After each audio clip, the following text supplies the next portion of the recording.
What if I told you that a basic, fundamental unit we all use every single day is, well, it's broken? I'm talking about a unit that dictates your electricity bill, that tells you how long your phone's gonna last, and there is a much, much better way to do it. And this right here, this quote from technologist Clay Schoentroop, this is the heart of the problem. He says we're addicted to a lie called the watt hour. That's a pretty bold claim, right? But stick with me, because we're about to see why he's got a really, really good point. So, okay, let's break down why this is such a mess to begin with. It really comes down to a fundamental clash between the laws of physics and, well, the way we live our lives. Here it is. It's really this simple. We think in hours, right? We schedule meetings in hours. We sleep for hours. We plan our day in hours. But the fundamental unit of power, the watt, it's all based on a flow of energy per second. The two systems just aren't speaking the same language. It's a total mismatch. And so, we created this thing, the watt hour. And you have to understand, it's not some pure, elegant unit of physics. No, it's a clumsy patch. It's like a piece of mathematical duct tape we slapped on to force these two completely different systems to talk to each other. And it means we're constantly doing extra, totally unnecessary math just to figure out what's going on. So, if the old way is a clumsy, broken bridge, what does a better one look like? Okay, let's get into the solution, because it's actually really elegant. I want you to meet the Jot. This is the hero of our story today. It's a proposed unit of power, but it's designed from the ground up for us, for humans. Instead of measuring the flow of energy per second, it measures it per hour, the same time scale that we actually use. It finally aligns the physics with our schedules. And the key, the one thing that makes all that confusing math just melt away, is this one simple number, 3.6. So, why 3.6? It's actually super simple when you think about it. There are 3,600 seconds in an hour. A watt is 1 joule of energy per second, so that's 3,600 joules every hour. The Jot, on the other hand, is just 1 joule per hour. So that means 1 watt is just 3.6 times kilojoules. That's it. That's the whole conversion. All right, theory is great, but let's see how this actually plays out in the real world. Let's take something you probably have in a lamp right next to you, a modern LED light bulb.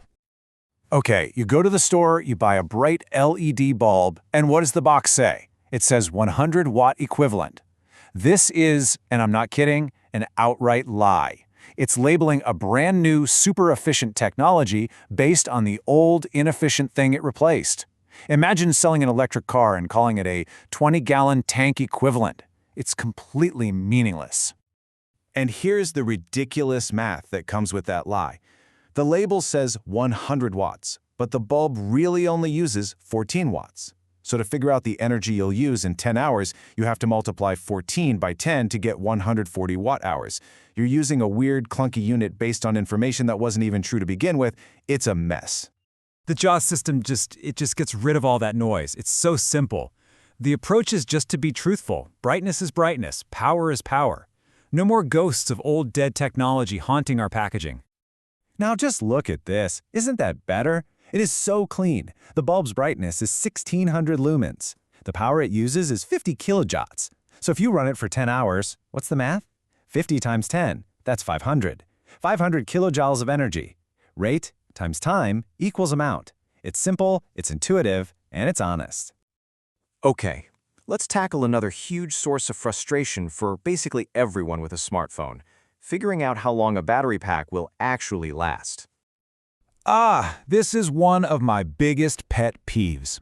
We buy batteries based on their milliamp hours, or mAh, but that number on its own is almost completely useless. Why? Because it's hiding the single most important variable, the voltage. Without the voltage, milliamp hours tells you nothing about the battery's true actual energy capacity. I mean, just look at this calculation. You've got your 10,000 milliamp hour battery. You want to power a 2-watt device. First, you have to multiply by the voltage, which you probably have to guess. Then you divide by 1,000. Then you divide again by your device's wattage. Who is doing this in the aisle at the electronics store? Nobody. It is impossible to do in your head. So again, the Jot system just cuts right through the confusion. How? By using the real, base units. A battery's capacity isn't some weird proxy number, it's the absolute amount of energy it can hold. It's measured in joules. Period. And this is the beautiful result. The battery holds 133 kilojoules of energy. Your device uses that energy at a rate of 7.2 kilojoules. So how long will it last? You just divide the capacity by the flow. 133 divided by 7.2. It's about 18 hours. It is so simple you could actually get a pretty good estimate in your head. So this is about more than just making shopping for light bulbs and batteries easier, right? Adopting a system that's this much simpler and more truthful has really big implications for how we talk about energy on a global scale. And here's a fun little bonus. It's not just saving you brain cells doing math, it's actually making our language more efficient. That clunky 5-syllable monster, terawatt-hour, becomes the clean, simple, 3-syllable petajoule. We can literally save our breath just by speaking more truthfully about energy. So let's just recap here. The Jot system is just better. It aligns the physics of energy with our human schedules. It saves us from doing pointless math, it saves us syllables, and most importantly, it gets us back to using the pure, base units of reality, joules, and gets rid of all these confusing, made-up things like watt-hours and mAh. And that's really the big question this leaves us with, isn't it? This isn't just about watts and jots. It's a challenge to look around at our world and ask, what other systems, what other little lies do we just accept every day because, well, that's how it's always been done? What else could we make simpler, clearer, and more honest if we just took a moment to stop and build a better bridge?